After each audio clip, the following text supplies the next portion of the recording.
un jour, je vais avoir mon guide démocratisé, puis je vais être à l'international. Puis ça sera pas parce que je suis la plus intelligente, ça sera pas parce que je suis la meilleure, mais genre, je n'abandonne jamais.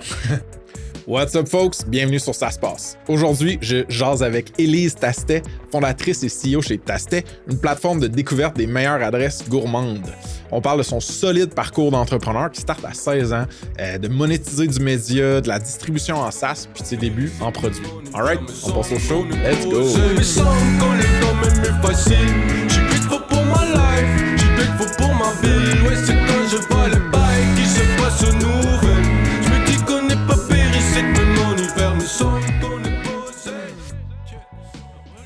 Élise Tastet, bienvenue sur Ça se passe.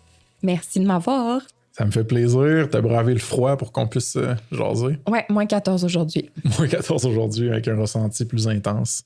Élise, on se connaît pas. Non. Fait que mon classique, normalement, comment on s'est connus déjà pour inspirer les gens à créer des nouvelles relations ou whatever. Là, je dormais sur le divan du studio SF. T'es arrivé à l'avance. Joël m'a réveillé. J'ai mangé un yogourt, puis là, on est là. Exactement. C'est comme ça qu'on se connaît. Mais on a eu le temps de briser la glace, puis tout ça, ce qui est important pour moi avant de taper avec une nouvelle personne. Élise, pour les gens qui te connaissent pas, peux-tu nous faire un espèce de recap un peu? T'es qui, toi? C'est quoi ton profil Oui, absolument. Moi, j'ai commencé ma première business, j'avais 16 ans. J'avais parti une espèce de truc pour aider les PME à optimiser leur présence en ligne. Je leur donnais des cours avec des outils sur comment utiliser Facebook et Instagram. J'avais des clients. Donc, c'est ça que j'ai fait. Après, j'ai été un peu all over the place. J'ai étudié en histoire de l'art. Après, en communication à Concordia pour apprendre l'anglais. Puis ensuite, j'ai fait un stage en France où est-ce que, lors de mon stage, on m'a demandé si, justement, je voulais travailler sur une API. Et j'ai dit, ben oui, j'adore les API. Le soir, je suis rentrée puis j'ai dit, qu'est-ce qu'une API? Et tout ce stage-là, en fait, me rendre compte à quel point tout le monde utilisait Internet, personne ne savait comment ça marchait. Fait qu'au retour, mon père était critique de restaurant depuis une trentaine d'années au devoir. J'ai dit, papa, on part un site ensemble, let's go. Il m'a dit, non, moi, je suis journaliste, je fais pas ce genre de trucs. Puis j'ai dit, non, on va décider qu'est-ce qu'on veut faire, ça va être vraiment le fun, tu vas voir. J'ai fait une spécialisation en codage. J'ai fait une maîtrise en commerce électronique au HEC. Puis dans ma maîtrise, on a parti donc, c'était ensemble, avec le slogan « Si on en parle, c'est que c'est bon », dans le but de faire un site de recommandation des meilleures adresses et parler du milieu de la restauration puis des gens que j'admirais. Fait que là, tu me dis que tu as fait un petit détour, soit académique et ou pratique, dans le monde de la programmation. Moi, pour avoir essayé de faire ça chez Snapcart et avoir lamentablement échoué, rendu à JavaScript, tu t'es rendu où, toi, avant de faire « fuck it, c'est pas pour moi ». Ben en fait, vraiment, de base, avec mes profs, justement, comme je pense que moi, j'aime ça comprendre les choses. Donc, c'est important pour moi de comprendre comment ça marche le code. Ouais. Mais je suis pas assez minutieuse dans le détail. Fait que j'oubliais tout le temps, genre un point virgule, un truc tout planté. Puis je suis comme, merde, il fallait que je le cherche pendant tellement longtemps. J'ai codé les premières affaires de base. Je suis capable de me retrouver dans un CMS. Comme je suis encore... C'est ça. Je veux comprendre, mais jamais je vais être une excellente codeuse. All good. Je suis pas mal convaincu que tu es une excellente plein d'affaires. Je qu'on va découvrir. Pense que oui. Puis Tastet, comment tu me ferais le pitch, mettons, quelqu'un qui le connaît pas? Si tu l'as déjà fait, basically, c'est... Ben, c'est un guide de recommandation des meilleurs restaurants, cafés, bars. Là, on s'est étendu à boulangerie, pâtisserie. Dans le fond, moi, je rêve de devenir un guide Michelin démocratisé. Je rêve de pouvoir avoir un Tastet partout dans le monde où est-ce que tu ouvres ton sel puis tu trouves le meilleur resto, la meilleure boulangerie, le meilleur café, où est-ce que si t'es genre en date avec des enfants, avec des parents, whatever. Ouais.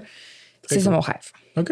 Ouais. Puis là, on va le retracer le parcours, mais tu sais, ça a été longtemps, c'est encore un site très populaire, un site web, mais c'est plus que ça, right? Genre, en fait, c'est vraiment c'est drôle. Une app maintenant. Oui, exactement. Quand j'ai parti, mon père était justement, on fait pas un blog, mais c'était quand même un blog à la base. Un blog, puis moi, j'étais vraiment bonne avec les réseaux sociaux puis le référencement organique. C'était les deux choses que j'ai travaillé le plus. Okay. Et donc, c'est comme ça qu'on a monté la communauté, en fait. Puis au début, mon père, il riait, mais après, il revenait d'Europe, puis il est comme, hey, le monde à Paris, ils te connaissent. Puis je suis comme, ben, ils connaissent à cause des réseaux sociaux puis à cause de notre référencement. Mais au début, je voulais vraiment pas être un blog parce que je voulais pas... Il y avait comme quand même une vision que les blogueurs allaient dans les restaurants gratuitement boire du champagne puis dire que c'était extraordinaire.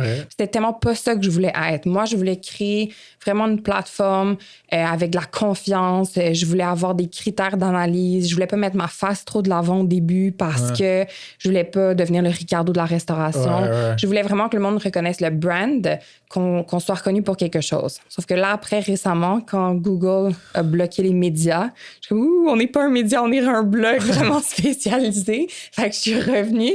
Mais en fait, en 2019, on était rendu une grosse communauté. On était 2,5 millions de lecteurs. Puis j'étais rendue une vendeuse de publicité de notre trafic. Puis j'étais vraiment malheureuse. J'ai failli faire un burn-out. Puis pendant cet été-là, j'ai pris un peu de recul. Puis j'ai dit, c'est pourquoi qu'est-ce que j'aime dans ma vie? Moi, j'aime recommander des adresses. J'aime faire découvrir des gens. J'aime quand les gens vont quelque part puis sont tellement contents parce que c'est exactement ça qu'ils veulent. Puis on a amené du bonheur au monde. J'aime quand les restaurants sont pleins parce qu'ils ont trouvé des clients qui aiment leur offre. Donc, je me suis dit, OK, ben là, à 2,5 millions de personnes, on n'est plus capable d'offrir cette personnalisation parce que c'est juste impossible. On était 4 personnes dans l'équipe, genre, je peux vraiment pas répondre à tout le monde. Via une plateforme médiatique. Exact. Puis les réseaux sociaux aussi. Mais tu sais, tout le monde nous écrivait, puis c'était juste vraiment overwhelming. OK, il y a du monde qui nous écrivait direct, là, puis qui disait tous les jours, la team, constamment. Est-ce que tous les jours. Encore à ce jour. Un bon grilled cheese? Oui, mais c'est impossible de répondre. C'est impossible parce que c'est trop gros. Puis c'est là, en 2019, que j'ai dit... Ça m'avait jamais intéressé, l'IA, mais j'étais comme, c'est ça que l'IA a fait. Elle fait du big crunching de data, je pense. Qu'est-ce que, tu sais, je peux apprendre là-dessus? Fait que je suis retournée faire une spécialisation en IA au HEC. Puis je suis rentrée dans NextAI pour pouvoir intégrer l'IA dans le site. Puis là, mettons qu'on prend un mini pas de recul parce que j'ai envie de comprendre, parce que t'as lancé un chiffre qui était, bon, on était juste 4, tout ça. Là, si tu me balances une couple de chiffres pour un portrait numérique de Tastet, mettons, ça ressemble à quoi? Ben en fait, il y a quelques années, on était 16, mais là, on est descendu à 6 personnes à temps plein. Faut que j'ai mon noyau. On a 3 personnes à temps partiel, puis on a des pigistes avec lesquels on travaille. Cette année, on s'enligne pour finir à 1,5 million de chiffre d'affaires. On a...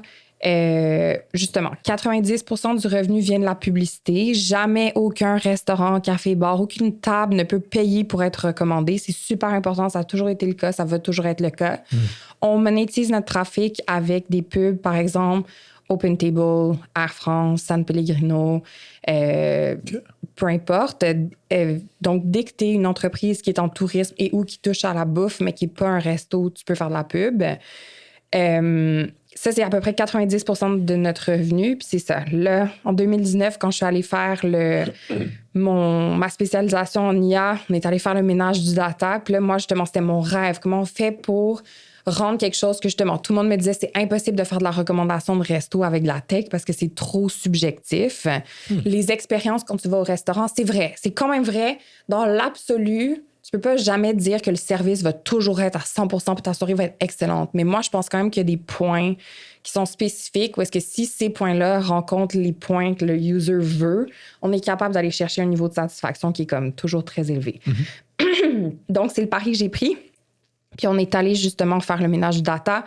Sur toutes nos 2000 adresses, on les a caractérisées selon 50 critères autour de qualité de la bouffe, service, ambiance, décor, rapport qualité-prix. Mais dans le fond, une fois que l'adresse est bonne, elle rentre dans notre database. Puis une fois qu'elle est dedans, on dit pourquoi elle est bonne, pour qui elle est bonne. Puis le but, c'est de le matcher avec le user. OK.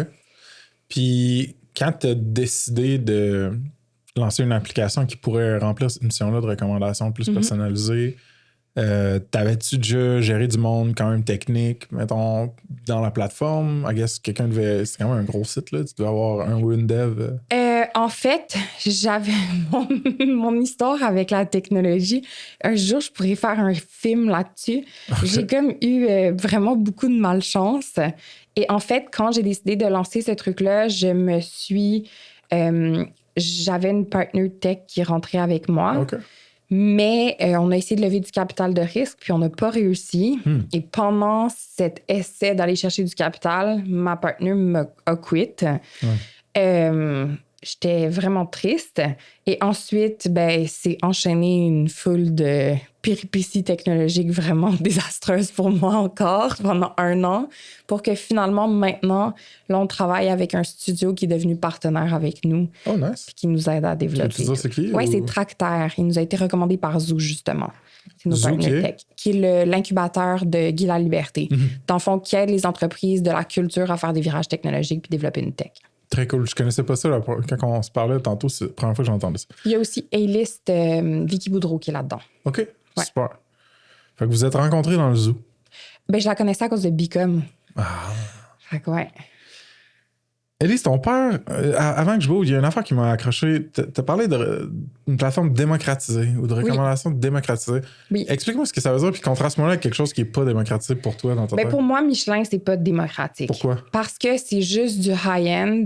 C'est là, avec les bibs puis les bibs puis les recommandations, ça ouvre tranquillement, mais ça reste quand même des restaurants qui sont quand même chers. Ça reste une strate unique. Moi, je veux ouvrir à toutes les tables. C'est-à-dire que pour moi, c'était aussi comme ça avec le site. Ce que j'aime là, de la restauration puis des sorties, c'est que ça amène du bonheur. Comme pour moi, c'est un des plus beaux trucs qui existent.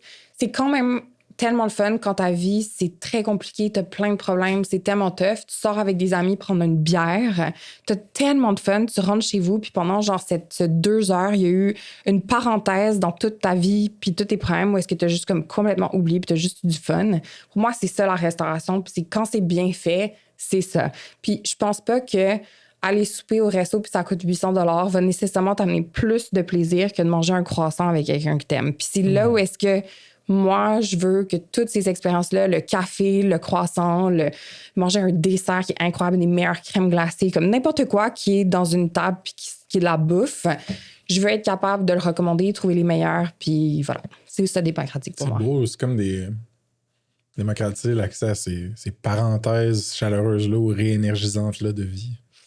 Mais moi, je les aime. Ben non, c'est cool. Parce que pour de vrai, n'importe qui est déprimé, quand tu vas avec un ami puis tu prends genre n'importe quoi qui est comme délicieux et ou pour ceux qui boivent, tu prends un bon verre de vin ou comme t'as du fun, on dirait justement, en fait, dans le monde de la tech, on est tout le temps derrière notre ordi, notre téléphone, puis des fois, t'oublies, mais comme c'est ça le vrai bonheur. Là. C'est aussi social. C'est-à-dire que c'est une connexion avec l'autre. Puis souvent, quand tu souffres beaucoup, c'est parce que t'es trop concentré sur juste toi puis ta tête puis ce qui se passe en dedans.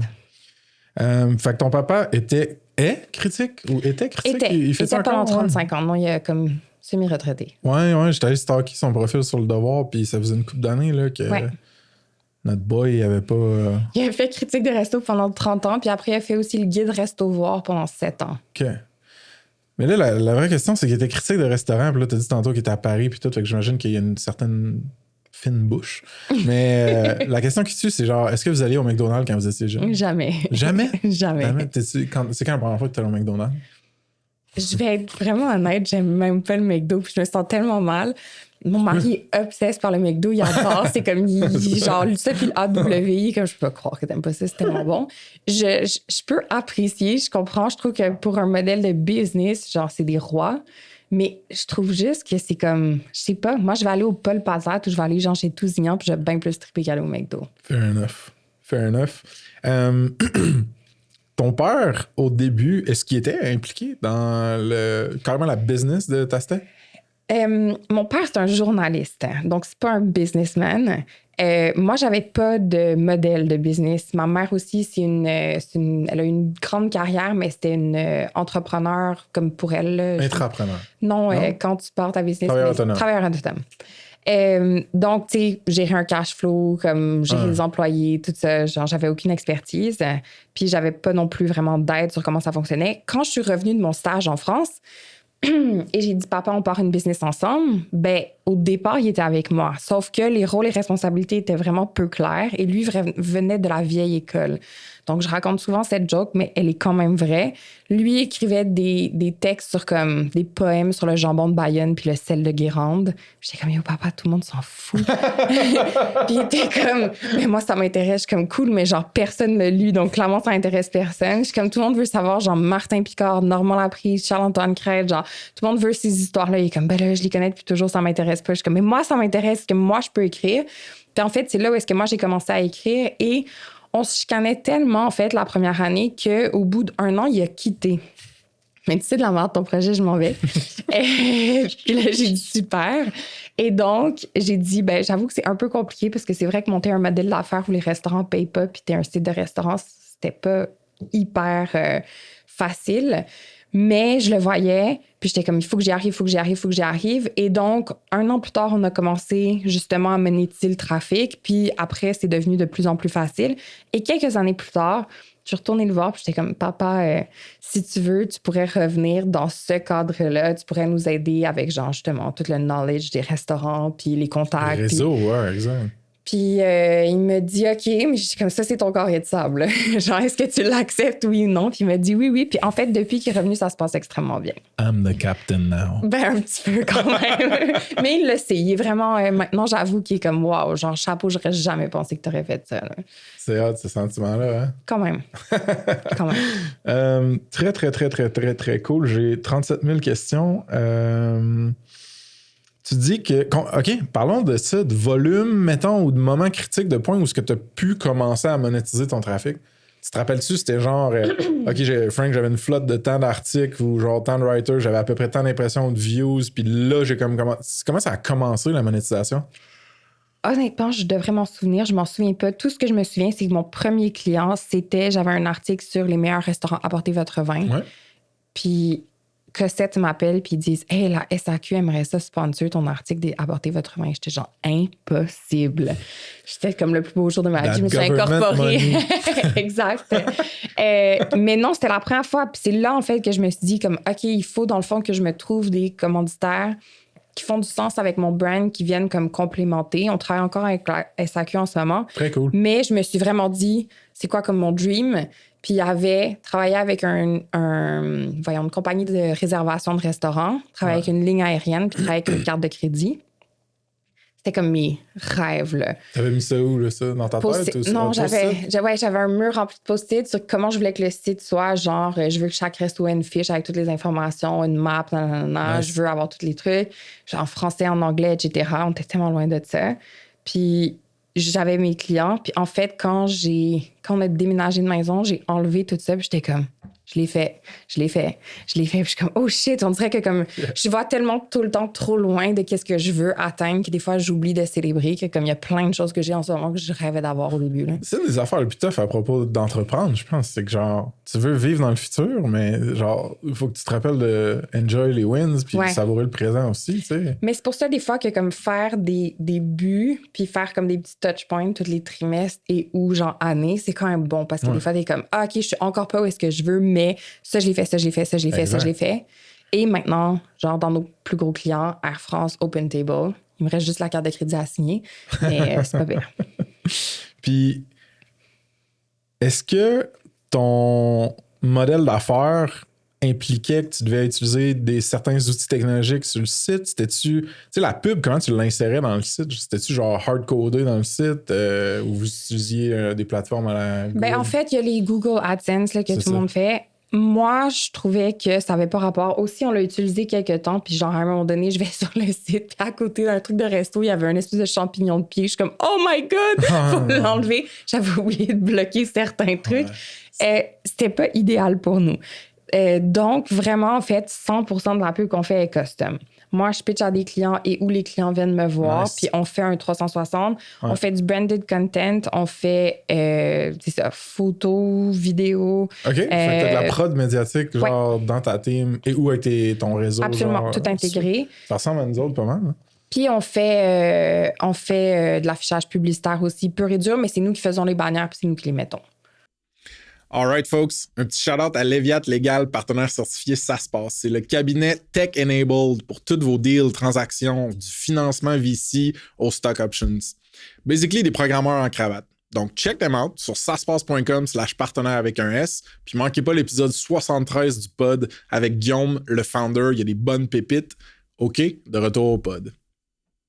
Sur d'autres sites que le vôtre? Sur le nôtre. Sur le vôtre, c'est ça. Ouais. OK. Très cool. Puis quand est-ce que la tech arrive, dans le fond, en termes d'années? Parce que tu as dit un moment donné, genre... 2019. 2019? En 2019, c'est cet été-là où est-ce que je me dis « Oh my God, qu'est-ce qui se passe? » Je vais faire ma spécialisation. Puis en fait, NextAI, je suis rentrée le 16 mars 2020, la journée où tous les restaurants fermaient. Oh shit, OK. La fille qui m'a fait rentrer, Emmanuelle Copenger, qui est extraordinaire, me dit « Élise, je suis tellement contente que tu sois dans notre programme, mais je sais vraiment pas si tu vas survivre à la pandémie. » Puis j'étais genre « No fucking way. » Je me suis pas rendue jusque-là pour genre faire faillite maintenant. Mais c'était quand même intense. Comme j'ai mis tout le monde à pied temporairement. Comme nous, on dit au monde où aller dans la vie, là. Puis on dit à tout le monde, sortez pas, s'il vous plaît. Chez vous. Fait que c'était quand même intense. Là, on s'est mis à faire les meilleurs take-out. On s'est mis à faire des recettes de chef à la maison. C'était rock and roll. Puis des fois aussi, je pense que je sous-estime à quel point c'était difficile. Finalement, on a continué de doubler encore pendant le COVID. Puis c'est là où est-ce que, en fait, en 2021, quand je suis revenue, je me suis dit, on lève du capital de risque. On a notre site, on a notre modèle de recommandations personnalisées avec de l'IA. J'ai une partner tech, comme j'ai tout ce qu'il faut pour lever du capital, genre let's go. Et ce fut le plus gros échec de ma carrière parce que j'ai vraiment non seulement rien levé, mais en plus pris des prêts pour la première fois qui m'ont mis dans une situation précaire que j'avais jamais eue de toute ma carrière. OK, ben prenons une lentille de financement pour explorer cette partie-là de ton histoire. Au départ, quand c'était un play plus purement média, ça, t'avais pas... Est-ce que c'était ton propre argent? 100%. Okay. Tout était autofinancé. Il y avait jamais... En fait, j'avais même pas jamais eu de prêt là, avant 2021. OK, c'est bon. Ouais. Puis là, quand tu vas pitcher à des VC... gonflé de confiance, puis de beaux chiffres. Puis de plus que les mois passaient, moins la confiance était grande, mais oui. Est-ce que l'application mobile ou web app avec un abonnement, elle n'existait pas encore? Non, c'est ça mon problème. J'étais trop early. Maintenant, quand je regarde, j'étais trop early, justement. J'avais pas de stratégie de pricing, j'avais pas de produit, j'avais pas de taux de conversion rétention, j'avais pas de LTV CAC, j'avais pas rien de tout ça. Donc...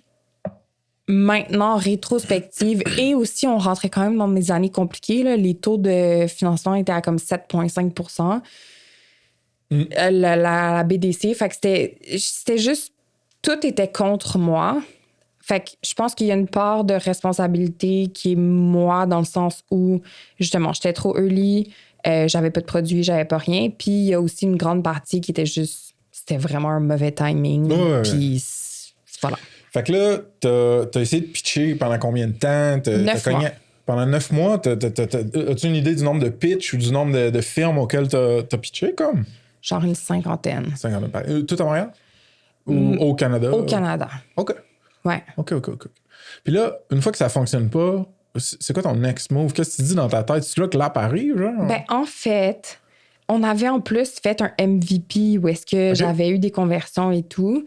Mais c'était pas le vrai produit. Au bout de 9 mois, moi, je suis habituée de closer. J'étais une vendeuse, j'étais une entrepreneur. Et c'était la première fois de ma vie où je me disais, oh my God, je suis incapable de closer. Comme ça marche juste pas.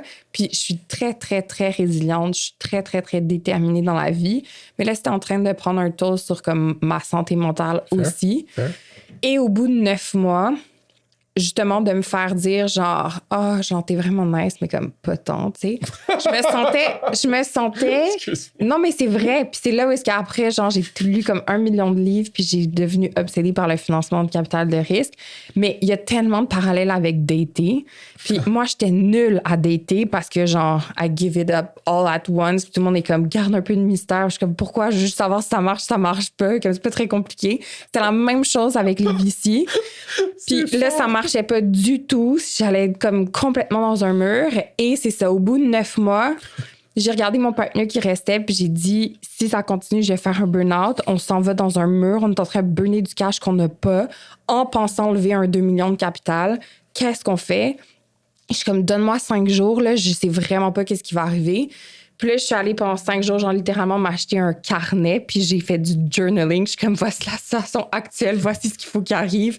Oh my God, comment qu'on va faire? Puis je suis comme, OK, faut que je fire genre plus que la moitié de l'équipe. Faut que j'arrête de me payer pendant comme 1 an. Faut que, tu sais, drastique. Puis là, je suis revenue au bout de 5 jours. Je suis comme, voici le plan. Faut que je lève un save de 230 000 $. Faut que, genre, on fire tout le monde, je me paye pas. Voici les trucs, on va checker les finances tous les jours. On fait on oublie le capital de risque complètement, puis on va juste y arriver nous-mêmes, parce que personne ne le voit, mais moi, je le vois dans ma tête. Fait que là, j'ai des amis des amis entrepreneurs qui étaient comme « Ah, mais nous, on y croit à ton projet. » Je suis comme « Aidez-moi, s'il vous plaît. » Fait que finalement, 3 semaines, j'ai levé mon safe. Un safe, là, pour ceux qui écoutent, là, c'est Simple Agreement for Future Equity. Exact. Puis c'est basically un prêt, un investissement que je te fais. Puis si je te dis, à un certain moment dans le temps, s'il arrive tel genre d'événement ou que tu pognes tel genre de valeur, moi, ça va se convertir en équité dans ta compagnie. Mais c'était tous des amis entrepreneurs. Ouais, c'est souvent un pattern qu'on voit. Ouais. Et en fait, ils m'ont sauvé, là, ils le savent. C'est cool, ça. Ouais. Force du réseau, là. Vraiment. 3 semaines, je passais à autre chose, puis j'étais comme, on move on, puis tu sais, on juste fait notre app, puis je suis devenue obsessed, genre tunnel vision. J'étais comme, faut que je montre à tout le monde que ça marche. T'as quasiment de l'énergie, hein? Oui. C'est hot. Non, mais c'est hot. C'est vraiment hot. Mais je pense que t'as pas le choix. J'avais vu, je pense que c'était genre un des Reels, whatever, sur Instagram. C'était Brian Chesky qui disait la qualité la plus sous-estimée d'un entrepreneur, c'est sa résilience. Parce qu'à la fin de la journée, là, un entrepreneur, c'est juste quelqu'un qui est meilleur à dealer avec des problèmes que les autres. Honnêtement, pour de vrai. C'est juste que comme tu te fais pitcher, tu te lèves le matin, il y a un problème de RH, il y a un problème d'admin, il y a un problème de ci, il y a un problème de ça, puis c'est juste tu règles, puis tu t'abandonnes jamais. Puis si tu réussis à faire ça, comme un jour, je vais avoir mon guide démocratisé, puis je vais être à l'international, puis ça sera pas parce que je suis la plus intelligente, ça sera pas parce que je suis la meilleure, mais genre, je n'abandonne jamais. Puis je pense que ça, à la fin, c'est ça, juste, c'est comme ça que le monde y arrive, je pense. Ça vient de où, cette énergie-là? Si tu built-in? Tes parents sont-ils de même? T'as-tu des modèles? Ou... Je sais pas. J'ai fait 12 ans de thérapie. Mon père et moi, on s'entendait pas tellement bien quand j'étais plus jeune. Puis finalement, maintenant, c'est comme, je l'adore, on s'entend tellement bien. Ouais. Je sais pas, c'est comme, pour moi, j'aime ça comprendre les problèmes. Je trouve que les problèmes, c'est nice, en fait. Je pense que tu apprends beaucoup des problèmes. Puis j'aime, tu sais, même moi, j'aime comprendre c'est quoi mes qualités, mes défauts pour pouvoir m'améliorer. Comme, je suis comme, I guess que beaucoup des entrepreneurs sont comme ça, mais je suis obsédée par juste tous les jours être meilleure, tous les jours régler des problèmes, avancer. Puis je suis heureuse dans l'action. Fait que je pense que c'est peut-être pour ça que l'entrepreneur... Qu'est-ce qui est le plus tough à propos de travailler avec toi? Ben, justement, moi, je suis tellement dans la vision puis dans le rêve que je sais, justement, quand on essayait de lever du capital de risque, je suis comme, on va lever 2 millions. Puis là, tu sais, comme l'équipe était épuisée puis on levait 2 millions. Ouais. Fait que là, avec cette expérience-là, j'ai appris que c'est vraiment le fun de mon rêve. C'est vraiment le fun de mes grandes idées, mais comme, tant que c'est pas signé, concret, j'en parle pas vraiment. Fait que j'essaie d'être plus réaliste puis plus... avoir un plan concret et réalisable pour que l'équipe soit motivée et sente qu'ils avancent. Mais c'est dur pour moi. Je comprends. C'est très dur pour moi. OK, super. Puis là, quand t'as eu ce safe-là, t'as dit, on va builder notre app. Oui. Y a-tu fallu que tu fasses rentrer des nouvelles personnes à ce moment-là? C'est-tu là que le studio Somehow Somewhere arrive? Non, il y a eu vraiment plein d'épisodes terribles pendant 1 an. J'ai eu 3 batailles légales. C'était l'enfer. On peut-tu en parler un petit peu? Pas nécessairement des batailles légales. On peut juste parler que... justement, je pense que dans ma problématique de parler tout le temps du rêve, je rencontrais des développeurs qui genre pensaient que j'allais être le prochain Airbnb. Peut-être. Mais, tu sais, il y a du chemin à faire. Là. Ça va vraiment pas être demain matin. Puis on dirait que ça... Je parlais tellement du rêve, puis de où est-ce que je voulais aller, où est-ce que je voulais aller, que comme eux, ils étaient obsédés, que comme c'est là qu'on était, puis c'est ça. C'était comme, non, c'est là que je veux aller, mais c'est pas là qu'on est du tout. Là. Ça, c'est où est-ce qu'on est, puis c'est là qu'on s'en va. Mais donc, j'ai appris peut-être avec les développeurs à moins parler du rêve, parler des choses concrètes, genre, peux-tu me faire un spec, peux-tu me faire juste ça, puis genre, voilà, être plus réaliste et terre à terre, parce qu'à la fin, c'est quand même ça, et avoir des contrats béton. Parce que moi, je viens du monde du média où est-ce que quand tu te serres la main, c'est ça, là. Genre, c'est quand même un contrat, comme tu as besoin de triple-checker. J'ai déjà fait des affaires, j'avais pas signé de contrat. C'est pas si compliqué que ça. Puis là, t'arrives en tech, puis c'est genre l'opposé total. Là. Ah ouais, OK. Ouais. Intéressant. Puis, comment est-ce que les gens règlent le problème de... Je veux trouver une bonne adresse ou aller passer un beau moment puis avoir cette belle parenthèse de vie-là dont on a parlé sans Tastet, mettons. Avant même que Tastet existe. Ben, il y en a plein, là. Google, je veux dire. Carrément. Tu peux chercher. Les jeunes vont beaucoup sur TikTok aussi. Les jeunes, je suis une vieille, ouais, c'est ça, mais quand même. Ils cherchent sur TikTok? Ouais, ils trouvent plein de restos sur TikTok. Puis après, ben justement, nous, notre lectorat est principalement 25 à 45, puis 45 à 65 aussi, la deuxième tranche d'âge. OK. Puis eux, ils vont aller sur des sites genre Infatuation, Michelin, Fooding. Okay. Ils vont aller sur des guides qui sont de plus en plus connus. Le ChatGPT, maintenant, les gens cherchent aussi là-dessus. Ouais. Il existe 1 million de places où chercher. Puis pourquoi est-ce que le monde utilise Tastet pour chercher à la place de ces 1 million d'autres affaires-là? J'essaie qu'on s'améliore à tous les jours, mais je pense quand même qu'à la fin de la journée, genre, pourquoi t'achètes un iPhone plutôt qu'un Android ou comme les millions de téléphones qui existent parce que, genre, t'aimes qu'est-ce que Apple y fait. Puis moi, je crois profondément au brand puis à la confiance que tu offres dans ton brand. Puis j'étais obsédée par ça, justement, à l'université en communication. Tout le Nike, n'importe quoi, comme t'achètes quelque chose pour lequel la compagnie, ses valeurs, qu'est-ce qu'elle veut, ce sur quoi, tout leur rêve au complet, puis l'histoire. Puis je pense que au départ, c'était difficile parce qu'évidemment, on avait moins de personnes, mais je pense que tous les jours, on est tellement reconnaissants de nos lecteurs, on leur parle à tous les jours. Genre, il n'y a pas un DM sur Instagram qui n'est pas répondu, il n'y a pas un commentaire qui n'est pas répondu, aucun email n'est pas répondu.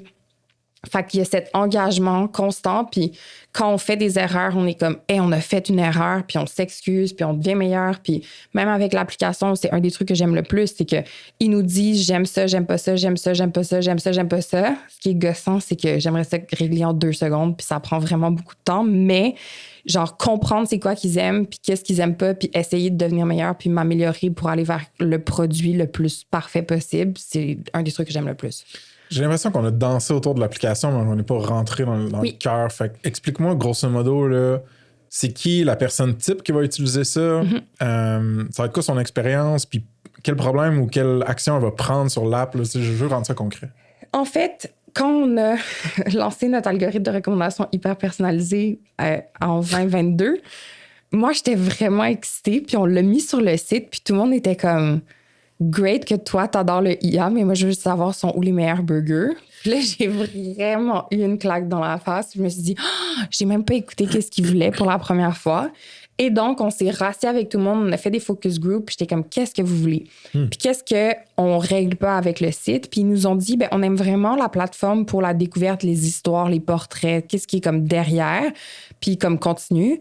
Mais des fois, quand on veut trouver quelque chose de comme rapide, c'est comme gossant. On va être au centre-ville, puis genre, je suis au coin de Maisonneuve, puis je sais pas moi, Blurry, puis il faut que je trouve quelque chose, puis comme j'ai aucune idée sur ton site, comment je fais. Fait que là, j'essaie d'aller sur Google, puis cross-reference, puis tout ça. Fait que là, c'est pour ça, notre MVP, c'est une carte interactive. Okay. Puis là, elle a vraiment bien fonctionné. Et dans l'application, une des fonctionnalités, c'est juste une map de tous nos restaurants où est-ce que toi, tu es géolocalisé puis tu peux trouver. Puis après, on a rentré les filtres aussi sur tu y vas avec qui, pour quand, pourquoi, etc. Puis dans nos critères d'analyse, il y a même... il y a des gens qui aiment ça quand c'est festif et animé, mais il y en a plein qui aiment ça parce qu'ils s'entendent pas parler. Donc, tout ce genre de trucs-là... Il aime ça quand les chaises sont confortables versus ils s'en foutent. Donc, il y en a qui adorent le vin nature, il y en a qui haïssent ça. Fait que ce genre de détails-là, on les a pris en considération. Puis moi, mon but, c'est vraiment de créer tranquillement, parce que ça prend quand même du temps, mais de créer cette app où est-ce que il y a une curation qui est comme la couche au-dessus de Google. Ouais. Nous, on travaille beaucoup avec Google. Toutes nos API sont avec Google. Quand un resto ferme, il est retiré automatiquement de la base de données. Nice. Map géolocalisée, les fils de recherche. Là, on est en train de beaucoup travailler sur la recherche optimisée, des suggestions personnalisées. Et puis, les listes des meilleurs sont où les meilleurs de toutes, parce que c'est ça que le monde y veut. Puis, c'est B2C, là, on s'entend. Hein? Oui, mais on a les deux. Parce qu'en fait, aussi, ça, c'est quand on pitchait pour les VC, ils me disaient B2C, genre lifestyle, tout le monde s'en fout. OK, mais encore. Mais j'ai compris le message. Je comprends le point. C'est quand même dur faire du B2C. C'est quand même niche, c'est quand même particulier. Mais moi, j'aime ça. Ça me fascine. Je trouve ça vraiment intéressant. Fait que c'est sûr que moi, je voulais le garder, mais je comprends l'aspect du B2B où est-ce que c'est quand même plus rapide d'une certaine manière. Donc, en fait, on a aussi monté un SaaS B2B où est-ce qu'on vend notre carte interactive qu'on peut white labeler et mettre à n'importe qui. Ah ouais, OK. Notre premier client, je suis tellement fière, c'est le Ritz-Carlton de Montréal qui nous a acheté en fait un guide des meilleures tables autour du Ritz et genre les meilleurs de Montréal. Il distribue dans son app quand tu check-in et tout. Ouais, quand tu prends une chambre au Ritz, tu reçois un email avec notre guide. Puis quand tu es dans la chambre, il y a un petit QR code avec notre carte. J'étais tellement fière. C'est vraiment nice, ça. Ouais, on fait le lancement le 22 janvier, justement. Je suis bien excitée. Donc, le Ritz, c'était mon premier client. Puis après, en fait, là, on a signé 4 clients. Ouais, il y en a un qui est en train de signer maintenant, je ne vais pas le dire, mais on a signé la Ville de Québec, justement, Destination Québec City avec une map interactive. On a signé Montréal en lumière avec les bonnes tables Air France. Et le 4e, quand je l'aurais signé, c'est ça. C'est insane. Je savais pas le pan B2B. Puis ce qui est malade aussi, c'est de voir que toi, tu as dit, check, moi, ma vision, c'est de recommander à monsieur, madame, tout le monde ou à des individus des Christy belles portes, adresses, expériences. Mais ma vision, c'est aussi de builder une crise de business successful. Fait que s'il faut que je pogne un pivot un peu puis que j'aille aussi laisse-moi designer une offre qui fit pour ça. C'est fucking sick. Vraiment, vraiment. Ben, ce qui est le fun, c'est qu'en fait, c'est drôle. Je lunchais avec une fille de un des VC, justement, qui nous a pas donné de l'argent, mais que je la trouve tellement sympathique puis elle est vraiment top. Puis... Tu veux-tu lui dire bonjour? Non. Okay. Mais elle me disait, ah ouais, il y a une business qui, justement, fait des cartes interactives, des Airbnb, genre, qui sont disponibles puis les vend aux conférences. C'est une business à genre 15 millions de chiffre d'affaires. Comme, c'est pas très excitant, mais ça marche quand même. Je suis comme, bon, ben nous, c'est nos adresses au moins, mais c'est vrai qu'à la fin, c'est juste une carte interactive qui est mise aux couleurs du client, là. Ouais, sauf que... Ouais, mais... Ben, notre IA, c'est un machine learning assez de base. Là. Je suis pas non plus en train de révolutionner les pacemakers. Exact, mais souvent, c'est que le monde va... Je pense que le monde catch ça de plus en plus, où est-ce que construire du produit, ça se démocratise de plus en plus. Construire une expérience numérique, ça se démocratise de plus en plus. Ce qui est fucking tough, c'est la distribution. Puis, moi, ce que je trouve, selon mon point de vue, mais là, je te vois sourire, fait que tu veux-tu jump in? Non, mais c'est parce que quand j'essayais de lever, tout le monde riait de mon média, comme tout le monde, là. C'est comme, on s'en fout de ton média, c'est tellement pas intéressant. Mais moi, quand j'ai fait NextAI, j'étais avec des business exceptionnels qui faisaient des produits exceptionnels, puis il y avait genre pas de user. Il y avait personne pour les utiliser. Puis moi, je sais que mon produit, oui, il n'y a pas justement une technologie révolutionnaire, mais comme... On l'a mis sur le site. J'ai mis $0 de publicité. Puis en même pas 6 mois, on a eu plus que 15 000 téléchargements. C'est quand même cool. Puis à la fin, ces gens-là qui viennent et qui viennent pas, qu'ils prennent ou qu'ils prennent pas, je suis capable de communiquer avec eux pour comprendre qu'est-ce qu'ils aiment, qu'est-ce qu'ils aiment pas. Puis si je les ai pas, ben sur Instagram, Facebook et ou sur le site, j'ai quand même une chance de les revoir. Comme c'est malade. Puis cette semaine, justement, quand on parlait des funnels et tout, j'ai un site avec des foodies qui tous les jours a entre 7 et 10 000 personnes qui vont sur le site pour chercher un restaurant. Puis je peux jouer à comprendre où est-ce que je mets un affichage pour mon app, où est-ce que je l'intègre, où est-ce que je peux avoir de la valeur, puis comprendre ce truc-là. Ça, je trouve ça tellement excitant, comme c'est vraiment le fun. Non, je vais te le dire, là, moi, il y a une partie de ma stratégie avec Ça se passe qui est créer une audience, une communauté, un niveau de confiance vraiment, vraiment fort envers le média qu'on a. Puis ensuite, si jamais j'investis dans un SaaS, j'en lance un, j'en rachète un, ou je fais n'importe quoi d'autre, je peux distribuer ça direct dans l'audience existante. C'est honnêtement, là, ce que tu as, là, c'est un wet dream de marketeur parce que je vais t'expliquer, tu peux avoir un négatif CAC. C'est-à-dire que la partie médiatique est déjà profitable. Mais tu fais du cash avec. Je sais. Mais en ce moment, mon CAC, il est 0. Exact, mais il peut être même négatif parce que tu peux dire que tu fais du profit avec tout l'effort marketing qui était ta business. C'est vrai. C'est insane, là. En tout cas, fait que moi, je trouve ça malade. Puis quand je t'avais stalké un peu ce que tu faisais, je l'ai vu justement, les call to action, puis les placeholders dans le site, dans l'expérience du média, de l'app. Genre, dans l'autre l'app, il y a ça, c'est ça que tu peux gagner. Mais là, pour zoomer sur l'app, mettons, comment tu as fait le pricing de l'app, genre? Puis tu la prices-tu pour le... Oui, ben en fait... La user?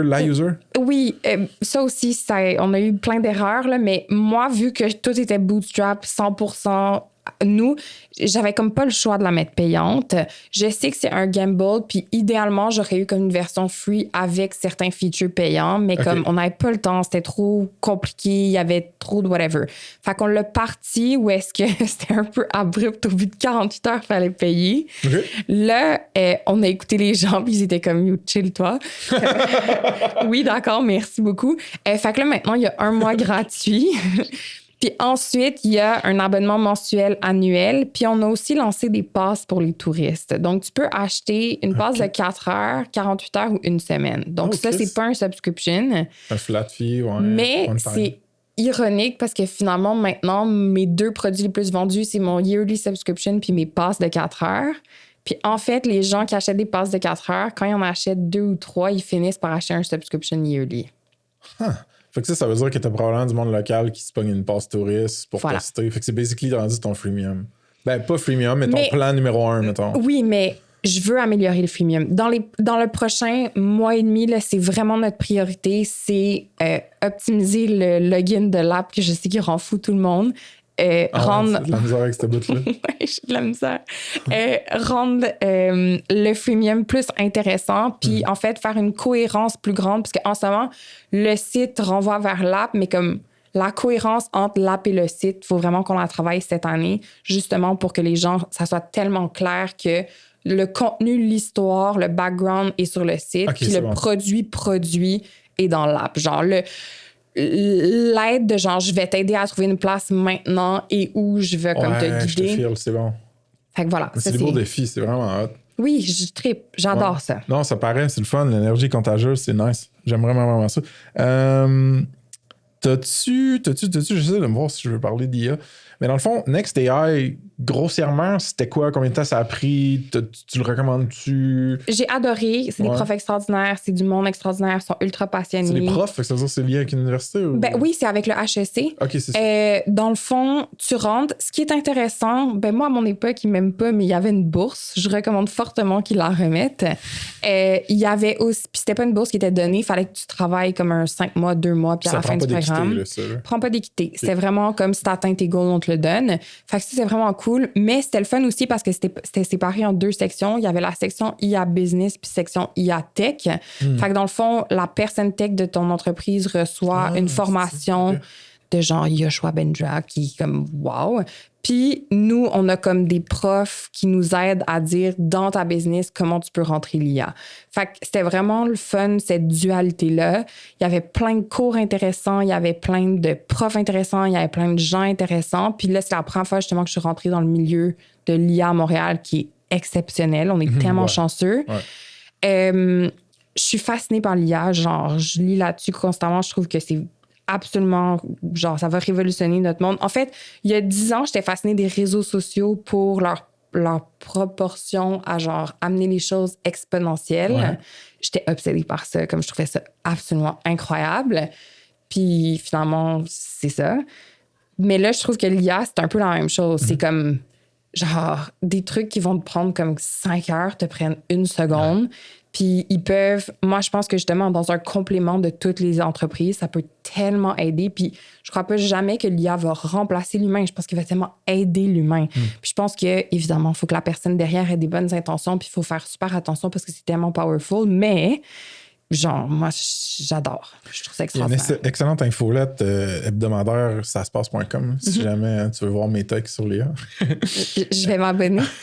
Le gars, il plug son infolette, son podcast, fucking lame. Sweet. Fait que là, d'un point de vue opérationnel, est-ce que l'input en intelligence artificielle pour améliorer ta plateforme, ton engin de recommandation et tout, est-ce que c'est in-house ou est-ce que c'est avec le studio?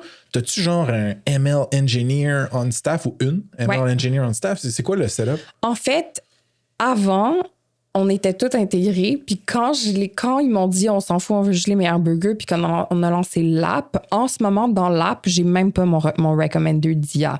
Fait que j'ai tout mon database qui est là, mais j'ai même pas encore le profil utilisateur puis le feedback. Fait que c'est les 2 trucs que nous, on est en train de remettre dans l'application. OK, pour tailor un peu plus ce que tu vois dans la map. Exactement. Mettons. Fait que ça s'en vient, mais je le travaille avec notre Tractaire Puis, on est en train de voir justement, est-ce qu'on fait un projet Scale AI? Est-ce que... OK. À voir. Scale AI, c'est un accélérateur aussi, ça? Non, Scale AI, c'est extraordinaire. C'est en fait, ils financent des projets en intelligence artificielle. J'ai l'impression de savoir ça. OK, cool. Ouais. Fait que c'est un programme de subvention. privé, gouvernemental? Je pense un peu gouvernemental, un peu privé. Ouais. Ça, c'est la porte facile quand t'as un podcast. Tu peux pas ça, on va mettre ça en champ.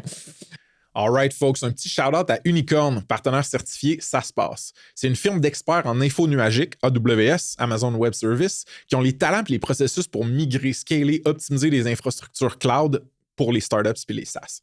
Il n'y a pas de jargon inutile dans leur affaire, pas de solution démesurée, juste une team de passionnés dev puis cloud qui peuvent vraiment vous conseiller, vous sauver des bidous, puis même construire du produit avec vous. Check them out sur saspace.com/partenaire avec un S.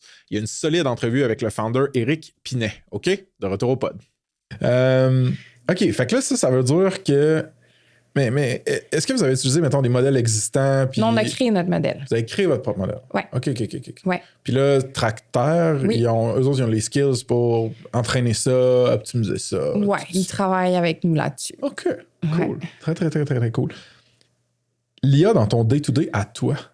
Je l'utilise tous les jours. Là. OK, ben donne-moi 2-3 use cases d'Élise, comment qu'elle taponne avec l'IA? Ben, ChatGPT, c'est mon meilleur ami.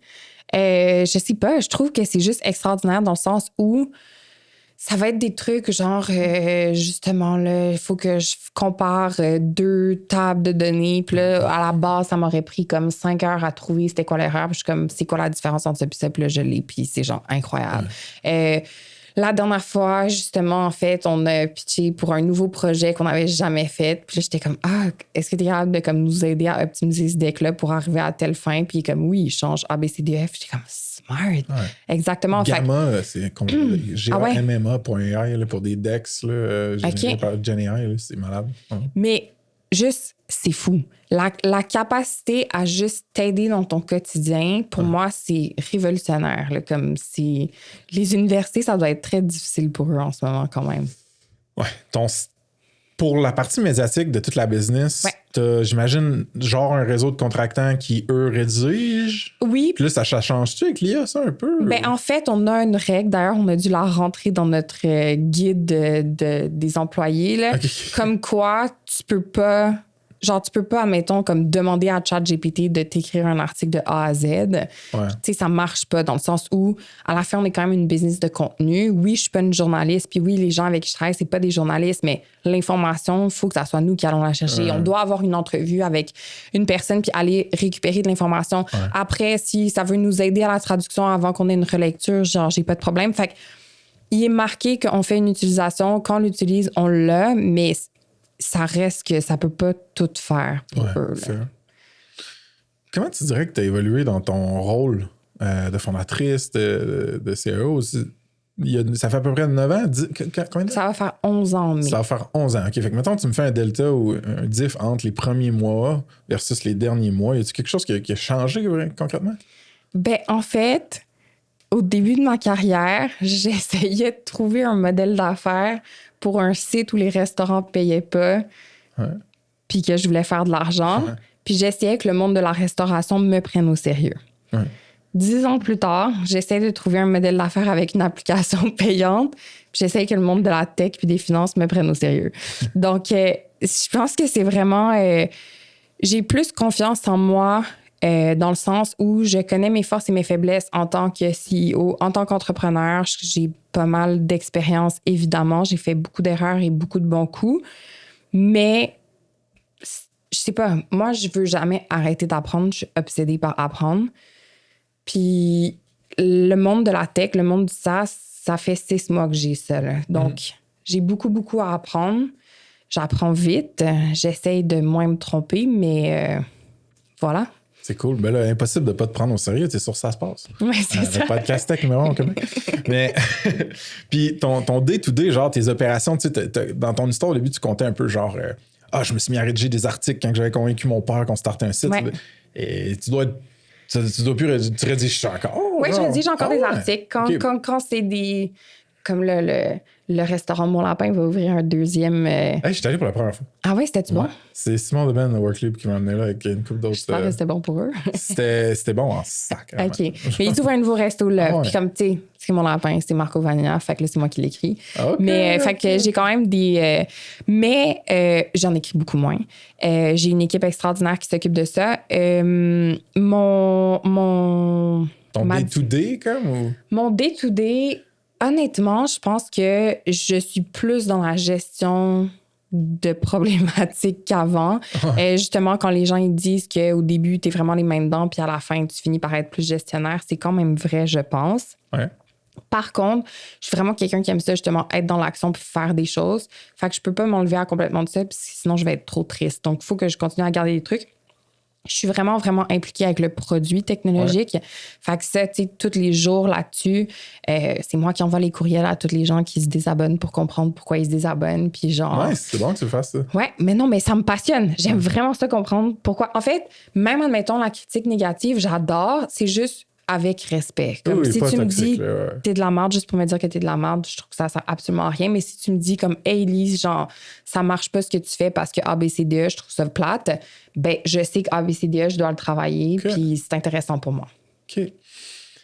Est-ce que tu as ça ressemble à quoi ton entourage entrepreneurial, collègue, mentor, coach, whatever? Y a-tu quelque chose là? Oui, vraiment. Ben, en fait, grâce à Zoo, j'ai des mentors. J'ai 3 mentors. Hugues Sweeney de chez Truett. Mais là, Zoo, j'ai l'impression que tu sors jamais de là? Ou non, je sors. Mais c'est eux qui m'ont présenté 3 mentors, Viviane Morin puis Yasha Sekavat. Donc, eux, ils sont mes mentors comme plus monthly. Mais okay, après... Nice. T'as comme un pacing là, régulier. Là. Mais j'ai aussi la chance, il y a 2 ans, qu'il y ait un VC qui m'a introduit à Fred Lalonde, qui est le fondateur de Hopper. Ah, non, c'est pas le bon Fred, je me suis Oui, Fred Bastien. Fred exact, Bastien, amiral, mais que Fred aussi, Bastien, il m'aide aussi. Mais Fred Lalonde, en fait, il y a 2 ans, je l'ai rencontré, puis je l'admire vraiment beaucoup. Puis en fait, lui, il a continué à me mentorer. Fait que là, ça fait 2 ans qu'il me mentore sur le produit, puis lui, c'est quand même B2C Hopper, c'est huge, donc je suis extrêmement reconnaissante de son aide. J'ai des grands mentors autour de moi qui sont vraiment top. Puis au niveau de l'entrepreneuriat, j'ai de plus en plus d'amis entrepreneurs, je dirais. Gars, filles, les deux? Les deux. Okay. En fait, je trouve que justement, je sais qu'on est quand même des bébites spéciales, les entrepreneurs.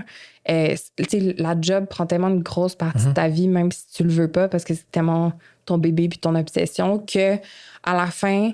Même si j'ai des amis depuis toujours qui font du 9 à 5 dans des jobs bien tranquilles, il y a des fois où c'est quand même difficile de connecter sur certaines choses, ou est-ce que même si tu veux avoir beaucoup d'empathie ou même si tu veux...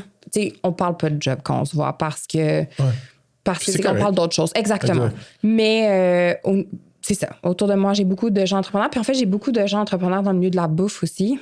Ouais, avec des opérateurs ou des propriétaires de resto, mettons. Ben, là, oui, mais il n'y en a pas trop parce qu'à la fin, ça reste que... Il faut que ce soit pas biaisé, genre. Ben, il faut que ce soit pas biaisé. Moi, tu sais, à la fin, je pense que tout est subjectif, puis que si tu as tes critères objectifs, puis que l'adresse répond aux critères objectifs, que toutes les choses sont faites de manière authentique, puis genre, tout est laid out, si l'adresse, il y a de la bonne nourriture, comme tout est là, que je sois amie avec le propriétaire ou pas, comme c'est là, puis je suis capable de le backer. C'est ce qu'on essaie de dire. Mais oui, j'ai des amis en restauration, mais j'ai aussi des amis... une de mes très bonnes amies, c'est celle qui a fondé Miel d'Annecy. Fait qu'elle a genre un des meilleurs miels au Québec. C'est genre incroyable, mais tu sais, elle a monté une grosse business, puis après, elle a monté... elle a monté... Okay, elle a monté quoi? Elle a monté de quoi de cool? Oui, elle a monté une grosse compagnie, voyons, Melia, qui est comme des soins, des savons, etc., avec le résidu du miel. Bref, c'est une grosse business, mais... Ce que j'aime des entrepreneurs, puis c'est pour ça aussi qu'à la fin, je pense que tu deviens de plus en plus ami avec d'autres entrepreneurs, c'est que c'est tout du monde qui sont passionnés, c'est tout du monde qui travaille extrêmement fort, c'est tout du monde qui ont plein de rêves, plein de projets tout le temps, puis moi, je trouve ça quand même excitant. Fait que mettons là qu'il faut que tu fasses une embauche technique ou une embauche à grands enjeux, puis mettons une personne en vente, je sais pas, puis que t'es comme, Carlis, je sais pas si cette personne-là, j'aurais la prendre ou pas, puis t'hésites, genre, qui t'appelle? En fait, t'appelles-tu quelqu'un? Oui, ma mère, elle a fait de la gestion des ressources humaines pendant comme 15 ans. Elle a formé à peu près comme 800 PME au Québec. Wow. Grâce à elle, mon entreprise existe encore aujourd'hui. Absolument, j'ai tellement eu de problèmes de RH dans ma vie, puis justement, elle a monté des programmes pour les PME avec des outils, genre comment tu fais pour faire une entrevue, comment tu fais pour faire une évaluation de la performance. Puis c'est pas dehors des normes. Exact, mais c'était pas juste du blabla. C'est comme, tu as un outil, là, puis tu peux suivre ton affaire. Fait que moi, ça m'a sauvé comme énormément de fois. Très, très cool. Ouais. Y a-t-il des challenges spécifiques par rapport à justement être une femme en business ou en tech maintenant, comme tu dis, que tu penses qu'ils valent la peine de les highlighter ou on peut skip over ça, selon toi? Ben, le seul point que je dirais, c'est que quand j'ai eu mon gros fail de pas lever du capital, je suis devenue un peu obsesse parce que justement, moi, j'aime ça comprendre pourquoi je fais des erreurs. Et en lisant, j'ai quand même été flabbergastée que moins de 2% du capital de risque est investi dans des femmes. Pour moi, c'était incroyable parce qu'il n'y a pas moins de 2% des entrepreneurs qui sont des femmes. Donc, je sais pas si t'as combien en tech? Excuse-moi. C'est moins de 2%. Non, mais pour le capital de risque alloué, mais genre, mettons, tu prends 100 Founders Tech au Québec, genre, il y en a combien que c'est des femmes, tu penses? J'ai aucune idée. Ça, je sais pas, mais combien ont reçu du financement? Ouais, c'est ça. C'est ça qui te faisait... C'est ça qui, en fait, puis après, je pense que, en tout cas, il y a comme plein d'initiatives pour aider, mais ça m'intéresse vraiment. C'est un sujet qui me passionne. Je pense qu'il y a beaucoup de travail à faire encore au niveau de l'investissement puis des femmes. Je pense que les business sont pas runnés de la même manière si c'est un gars ou une fille. Je pense que tout est différent, puis c'est correct, c'est ça qui est le fun, dans le fond, c'est que tout le monde se complémente. Mais il y a comme quelque chose, comme j'ai pas vraiment le temps de faire ça en ce moment parce que je suis trop occupée, mais dans ma vie, je sais que c'est vraiment un sujet qui m'intéresse, puis je vais vouloir me pencher à créer des outils, puis des mécanismes, puis essayer de faire changer les choses pour donner accès à du capital aux femmes. Puis... Et aussi, quand t'es une femme, je vais dire une dernière chose, ça, j'essaie de l'expliquer beaucoup. Il y a tellement 1 million de gars qui traitent égal à égal, qui sont absolument fantastiques, puis eux, ils doivent être célébrés. Mais il y a vraiment, vraiment une partie d'hommes que tu rencontres qui te traitent comme si, parce que t'es une fille, tu comprends pas ou que comme ils vont t'expliquer des choses. Le fameux mansplaining. Ouais, ça, c'est... Hey, moi, quand j'ai parti ma compagnie, j'avais 23 ans, j'étais toute seule. Hey, la je peux-tu te dire que... Genre, laisse-moi t'expliquer, là, comme je l'ai tellement entendu, là. C'est... Merci beaucoup, mais non merci, tu sais. C'est comme... En tout cas... Fait que ça, c'est un battle constant. Puis je vois, en fait, tu sais, il y a plein de films que tu regardes, là, les 3 femmes extraordinaires qui ont travaillé à la NASA, qui se sont fait traiter comme de la marde pendant tout le long. Puis genre, quelles femmes brillantes qui ont changé le cours de l'histoire. Comme ça part pas d'hier.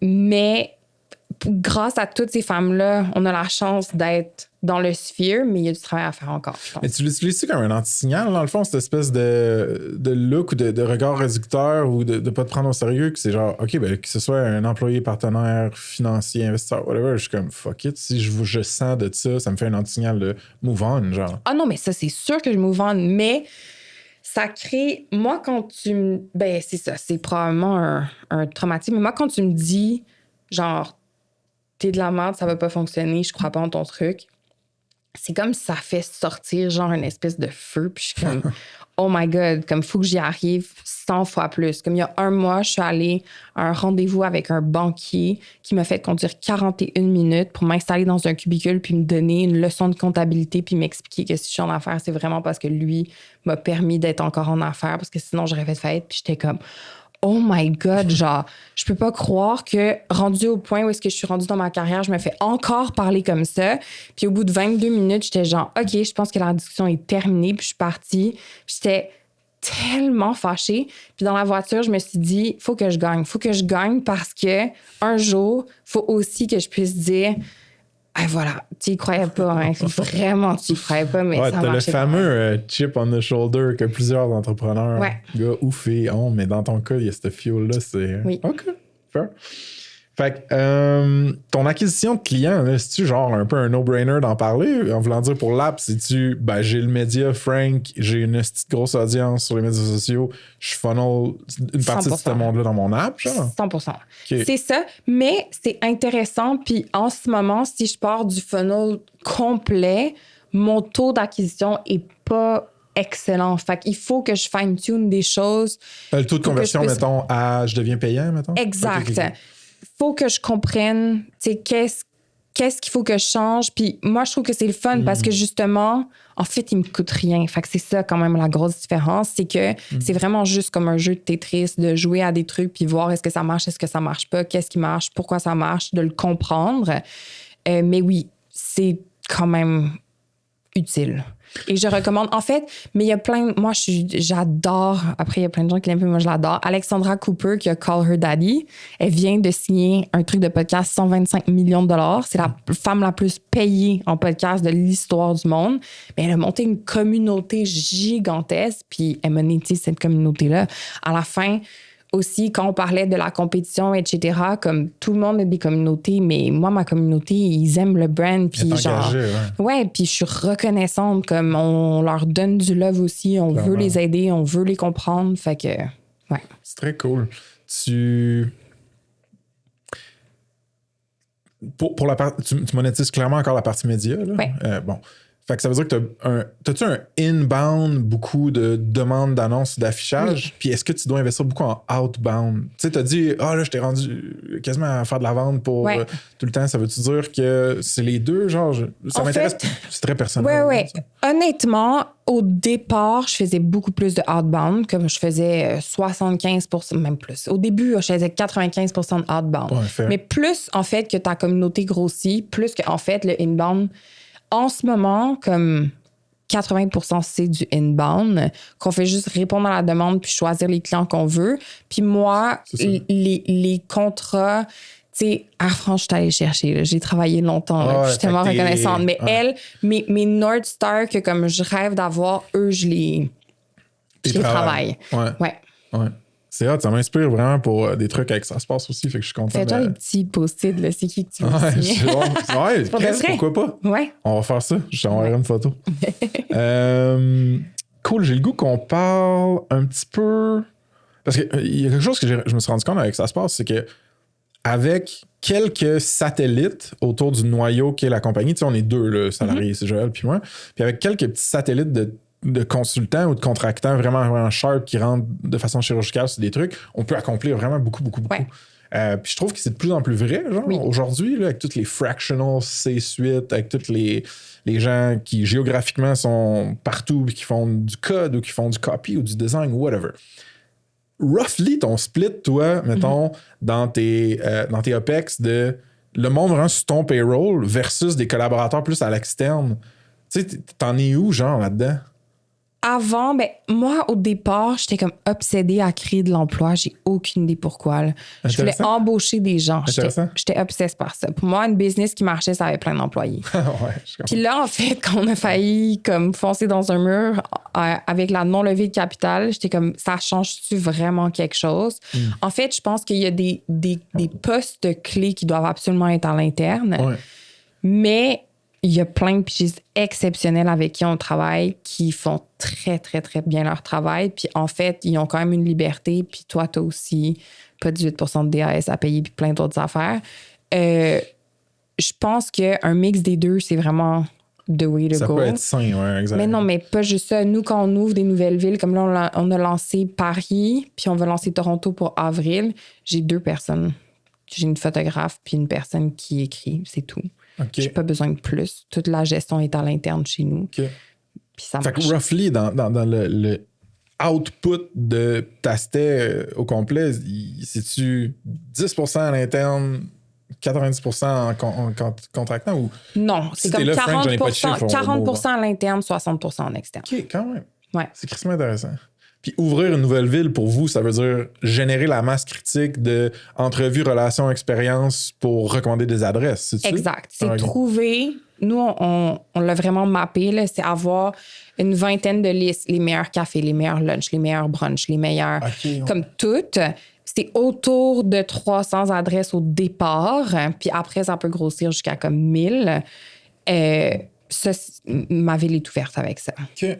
Puis t'as comme des relations clés avec genre une quinzaine de restaurateurs qui sont vraiment comme... C'est eux qui ont parti la restauration d'une ville. C'est tout le temps la même chose, ouais. Puis là, toi, t'as dit que au début, du moins, t'étais super forte avec genre les médias sociaux, puis le référencement organique, puis générer du trafic sur ta plateforme. T'as-tu vu des changements dans l'SEO récemment, genre par rapport à justement... On a perdu plein de trafic. Ouais, OK. Ben, tu veux-tu m'en parler un peu? Parce que... En fait, c'est intéressant. Moi, récemment, justement, dans les 6 derniers mois, on a perdu plein de trafic, puis je capotais. Trafic organique, là. Trafic organique. De Google, maintenant? Exactement. Okay, parce que nous, 60% du trafic vient de Google. Par contre... Pas payant. Pas payant. C'est bon. Parfait. Genre, tout est pas payant. Parfait. Les seuls moments où on paye, c'est quand on a une campagne client où est-ce que le client insiste pour mettre un montant de paid. Pour générer plus de trafic vers sa pub ou son contenu brandé. C'est le seul moment où il y a du paid. OK. Ouais. Okay. Sinon, tout est organique. Mais donc, 60% de notre trafic venait de Google. Puis en fait, le truc, c'est que à travers Google, mais Facebook, je veux dire, Chuck de Nice City, on a eu la discussion 1000 fois là-dessus. T'es quand même dépendant de Google, puis de Facebook, puis de Instagram, whatever. N'importe quoi qui drive du trafic. Fait que c'est pas à toi. Fait que moi, même si je capotais parce qu'on a perdu du trafic, puis là, tous les jours, on est en train d'essayer de retravailler parce qu'à la fin, c'est juste aussi de l'organisation de texte puis du gossage. On va le revoir. Mais un de mes mentors, Yasha, me dit « OK, tu as peut-être perdu du référencement SEO, mais est-ce que ton direct traffic a baissé? » Puis en fait, notre trafic direct a augmenté de 20% depuis l'année dernière. Fait que je me suis dit « OK, il y a une baisse du trafic que je own pas, mais mon own media a quand même augmenté. » Fait que c'est épouvantable, genre, mais...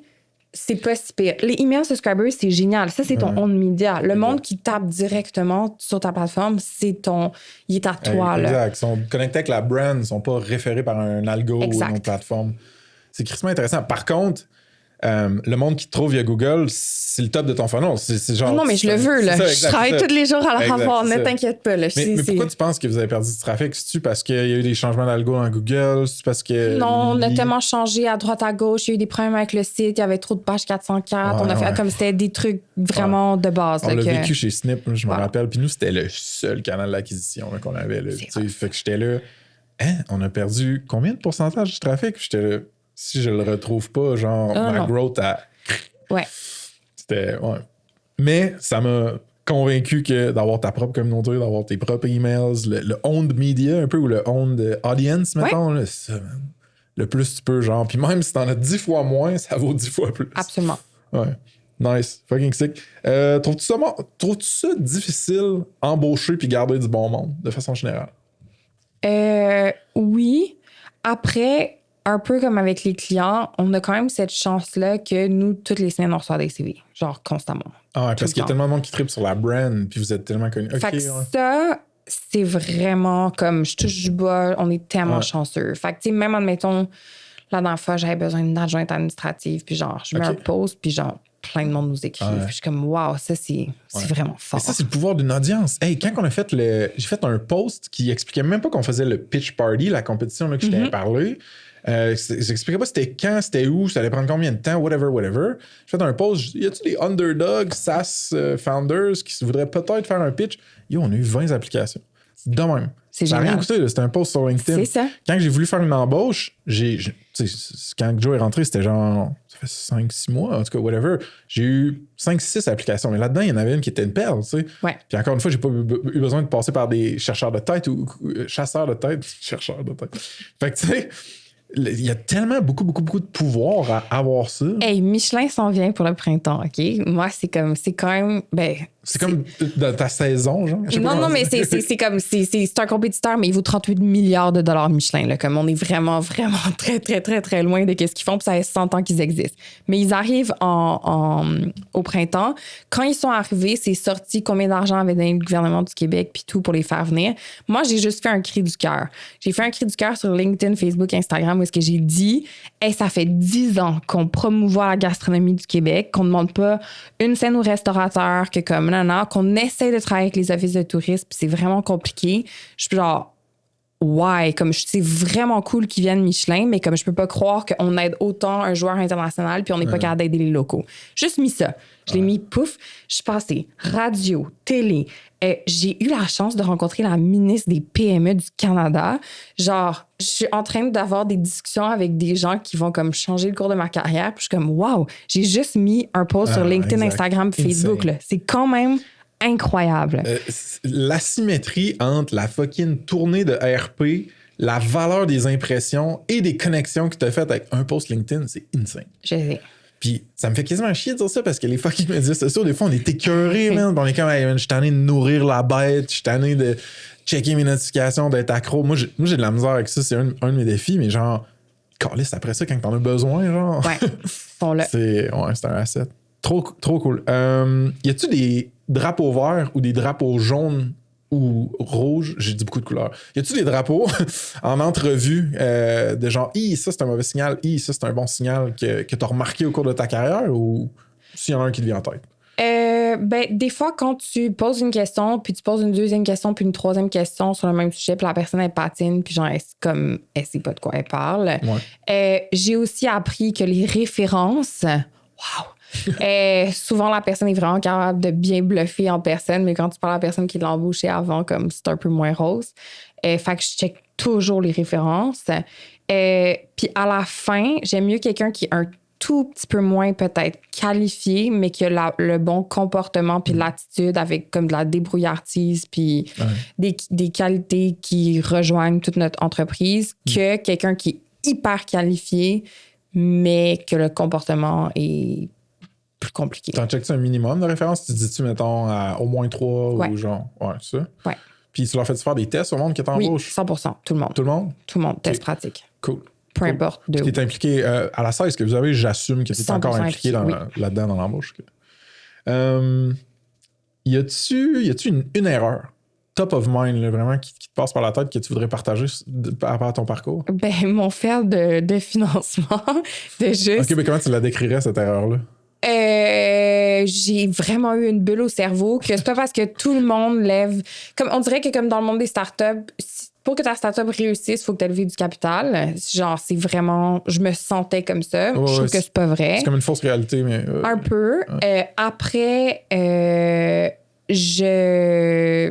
il faut avoir un produit, il faut regarder le marché actuel, il faut faire attention. Moi, j'avais mis vraiment genre toute mon énergie à lever du capital quand comme ma business, elle allait très bien. J'aurais dû focus sur mes ventes que j'étais capable de faire pour de vrai.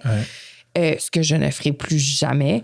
Mes ventes, je les contrôle. T'sais, les choses que tu contrôles, c'est ça. Fait que ça, c'était un gros fait. Puis je dirais que au départ, il y a 10 ans, j'étais solo entrepreneur. Je vais faire plusieurs business dans ma vie, je le sais.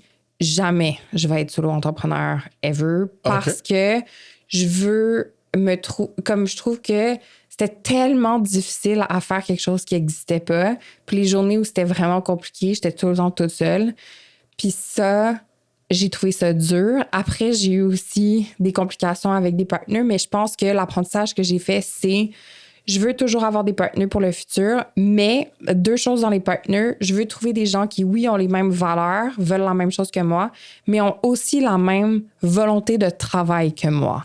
Parce que ça, c'est compliqué aussi. C'est vraiment cool d'être tout le monde partenaire, mais si quelqu'un travaille genre 20 heures semaine ou whatever, comme c'est pas la même chose, c'est ça. C'est mes apprentissages, je dirais. Très fair. Tu vois la plateforme versus où l'app, où dans 5 ans, mettons? Partout dans le monde, j'espère. Fuck yeah. J'espère vraiment. Genre, je rêve. En fait, l'idée là, était venue aussi que je suis allée à Lisbonne avec mon chum, puis on est débarqué, puis tout le monde me disait « Ah, c'est la capitale de la gastronomie maintenant. Genre, tu m'en vas tellement manger bien, tu vas capoter. » J'avais tellement hâte d'aller à Lisbonne. Puis on est allé à Lisbonne, puis j'ai comme mal mangé pendant 1 semaine, puis j'étais tellement triste parce que on s'est promené à des places, puis genre, j'arrivais le mardi midi, puis la place était fermée le mardi midi. Comme tellement de choses comme ça que j'étais comme puis là, après, t'es comme pogné dans un truc, puis là, t'essaies de trouver une place, puis ça marche pas, puis c'est pas bon. Puis j'étais tellement déçue parce que je voulais tellement aimer ça. Et je me suis dit, oh my God, genre, j'aurais voulu avoir un Tastet app qui me dit t'es là, à 2 coins de rue, il y a actually un vraiment bon resto, puis tu vas pas te tromper, ou whatever. Fait que moi, c'est mon rêve. C'est mon rêve d'aller à Mexico, ouvrir, savoir où manger les meilleurs tacos, savoir où manger les meilleurs ceviches, savoir où manger les meilleurs... Tout, là. C'est ça que je veux. Fuck yeah. Y a-tu un ou des SaaS que tu utilises à l'interne, des outils, des apps qui t'amènent beaucoup de bonheur? C'est une question de fil de message. Je sais pas si c'est du bonheur, mais je vais dire 2 choses. Quand j'ai commencé, c'est pas un SaaS, là, c'est l'API de Google, mais je devais changer, quand un restaurant changeait son horaire, je devais retourner dans sa fiche, puis je devais changer son horaire à la mitaine. C'était des heures de travail. Et maintenant, tout se fait automatiquement. C'est une bénédiction. Et quand j'ai commencé, je faisais mes états financiers avec des Excel qui me prenaient des centaines d'heures. Maintenant, grâce à QuickBooks, je fais rapport, état financier, puis ça me le sort en 1 seconde, puis je peux jouer dedans. Pour moi, je suis comme, oh mon Dieu, c'est tellement extraordinaire. Tu fais ça comptabilité à l'interne? Ouais. OK. Cool. Fait que t'as juste ce muscle-là que t'avais développé depuis le début, genre? Oui, bien, on travaille avec des comptables quand même, tu sais, pour ma fin d'année. Là, oui, mais ta tenue de livre, mettons... Oui, on l'a fait à l'interne. Ça fait à l'interne. OK, nice. Qu'est-ce qui est le plus tough? Qu'est-ce qui est le plus fun dans le business en ce moment? Le plus difficile, mon cash flow. Grande problématique. J'ai mes clients que je rêve d'avoir depuis toujours. J'ai des brands extraordinaires dont je suis tellement fière, mais même si sur papier, je suis comme, wow, on a la meilleure année que jamais, on est profitable. Comme concrètement, dans mon compte de banque, je suis comme, oh my God, et où l'argent? Comme, quand est-ce que ça rentre? C'est qu'ils sont pas sur un net 15, là. Oh my God, ils sont sur un net 6 mois, là. C'est, ça, c'est rough. Fait que ça, c'est très, très, très difficile. Il y a plein de nuits où, comme je calcule où est-ce qu'on va bouger les affaires, puis c'est moins le fun. Le plus le fun, c'est créer mon produit. Ça, c'est... Genre, j'adore tout, j'adore l'améliorer, j'adore le rêver, j'adore le comprendre, j'adore m'asseoir avec les users pour qu'ils nous disent qu'est-ce qu'ils veulent, j'adore avoir des idées, puis là, plus qu'on en a, plus que je suis comme, oh my God, comme si on réussit à faire ça, comme on révolutionne le monde, on fait tous les compétiteurs, c'est quand même fou, là. Ça, c'est excitant. Ta passion apparaît, ça me craint, Red, c'est vraiment hot, vraiment, vraiment hot. Pour finir, Élise, est-ce que tu as des shameless plugs? N'importe quoi que tu veux promote, du monde que tu veux rencontrer, des jobs que tu affiches, n'importe quoi. Je dirais que pas tout de suite, mais quand je vais avoir mes pourcentages de funnel qui sont bien mis et mes taux de rétention conversion, puis tout ça va être bien contrôlé, j'espère vraiment réussir à trouver ou un investisseur ou un partenaire qui va nous aider à... Parce que je sais pas si je suis capable de scaler à l'international toute seule. C'est juste ça qui me... Parce qu'en ce moment, c'est comme le Air France nous aide avec Toronto. Je l'ai fait, mais c'est quand même un à la fois, puis c'est quand même long. Fait que j'espère pouvoir trouver quelqu'un ou une entreprise qui va pouvoir nous amener où est-ce que je rêve de pouvoir aller. Ouais, ben écoute, on s'en reparlera offline, puis tu dois avoir un malade réseau, mais si jamais je peux aider, j'ai peut-être une couple d'idées. Parfait. Puis écoute, on est rendu à la fin. Honnêtement, c'était une fucking nice conversation. Je suis vraiment content que tu aies accepté. Je t'ai fait le fist bump de la fin. Boom. Merci beaucoup, Élise. Merci à toi. What's up, folks? Donc, comme vous savez, je parle avec des centaines de professionnels SaaS par année, puis chaque semaine, maintenant, j'écris sur un thème clé qui m'excite ou qui me trigger. L'infolette, ça se passe, c'est le recul hebdo pour prendre les meilleures décisions côté compagnie ou carrière. Management, produits, commercialisation, je couvre tout ça et plus avec des histoires vraies puis des exemples concrets. Tu peux t'abonner sur notre homepage, il y a un pop-up, ou directement au saspace.beehive.com ou rentre ça dans Google. All right? Cheers! Félicitations, vous vous êtes rendus jusqu'à la fin de l'épisode et vous méritez maintenant l'outro custom de Frank. J'ai une coupe de call to action. Ça se passe, c'est une business d'amour. On met de l'effort, de l'énergie, de l'argent aussi. Si vous voulez nous aider, il y a un paquet de trucs que vous pouvez faire. First, on investit beaucoup dans l'infolettre. Donc, chaque semaine, je fais des éditoriales où est-ce que je creuse dans un sujet puis je me gêne pas de dire les choses comme elles sont. Vous pouvez vous abonner sur le site web, saspace.com, il y a l'onglet infolettre, puis il y a aussi la call to action box à la fin de la page d'accueil. Donc, checkez ça. Sinon, si vous avez un SaaS au Québec, vous pouvez l'inscrire à notre index. SaaSpace.com, il y a un gros bouton mauve ajouter votre SaaS. Il y en a plus de 300. Si vous suivez pas déjà le pod, allez le faire sur Spotify, Apple Podcasts, sur YouTube. Puis si vous pouvez nous laisser un review, ce serait vraiment smart. Ça nous aide à être plus découverts.